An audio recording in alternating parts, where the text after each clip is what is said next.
السلام عليكم ورحمة الله تعالى وبركاته، أيها الإيجابيون وأيها الإيجابيات. موضوع الحلقة اليوم هو التفاهة، صناعة التفاهة وانتشارها بهذا الشكل السريع.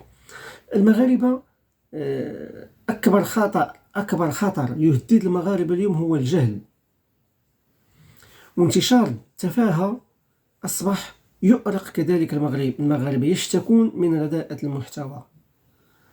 وصناعة التفاهة هي مسؤولية الجميع، مني أنا كفرد في المجتمع إلى آخر فرد ممكن تصوره. هي مسؤولية الجميع. ملي كنقول مسؤولية الجميع، مسؤولية صانع المحتوى أو اللي كيدير البرامج، اختياره للمواضيع، كذلك مسؤولية المشاهد والمتابع، ومسؤولية الإعلام المغربي، لأنه يساهم ويدعم ويتبنى التفاهة، لأنه ما كيملأش الفراغ ديال التفاهة. في حين عقلتوا شحال هذه كانوا البرامج التثقيفية في الإذاعة الأولى، كان الوقت الثالث، مسابقات المدرسية، حتى في المقررات المدرسية عقلتوا كانت الفنون التشكيلية، الفن، المسرح. عقلتوا على من كنا كنوجدوا الاحتفالات بمارس، بعيد سميتو عيد العرش كان كيجي في مارس، كيفاش كنا كنوجدوا داكشي في المدارس، الاغاني والاناشيد والمسرحيات، السكاتشات. هذه نوع من التربيه، ما بقاش هذا الشيء. فالاعلام مسؤول حتى هو، العلماء كذلك. علاش غادي يقول لي شي واحد؟ فالعلماء راه عندهم واحد القاعده شعبيه كبيره، وتعرفوا ان المغاربه شعب عاطفي، ممكن انهم يلعبوا على هذه القضيه ديال انهم متابعينهم وينشروا الوعي بيناتهم.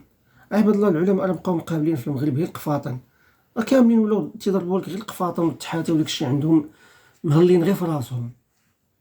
فمن الواجب ومن الضروري على علماء الأمة أنهم ينتبهوا لهذا الموضوع، وهم يستطيعون زعما أنهم يديروا واحد الفارق ويلعبون دور كبير في تجهيل الأمة. فكيف ما قلت، ومن العيب ومن العار والمخزي أننا كنشوفوا محاضرة ديال عالم أو مثقف أو مفكر تحضر لها جمهور قليل جدا، وحتى الميكروفون كتلقى عنده ميكروفون واحد، في حين أنه لو كان شي تافه كتلقى القاعة عامرة، والأمن والتنظيم والميكروفونات والإشهارات. إذن الإعلام وشركات الإشهار تدعم التفاهة، حنا فيها. إذن خصنا نعطيو البوز للناس الحقيقيين اللي يقدروا يصنعوا لنا مغرب حقيقي. فالمغرب عامر بالكفاءات في جميع المجالات، في علم الإجرام، في الاقتصاد، في الفلاحة، في الصناعة، في الفكر، فاش ما بغيتي موجود الخير، غير خصنا حنايا ندعموهم. ومن المخزي مرة أخرى، من المخزي ومن العيب ومن العار أن وصل بنا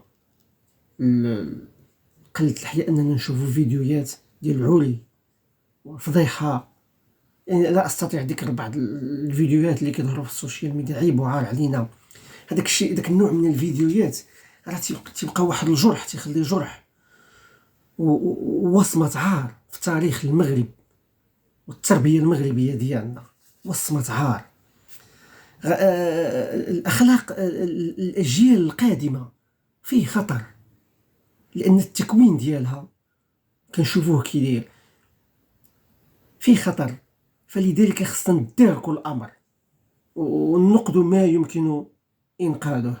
الحرب الحقيقية اللي خصو يخوضها المغرب هي حرب العلم ضد الجهل، حرب العلم والتكنولوجيا ضد التفاهة.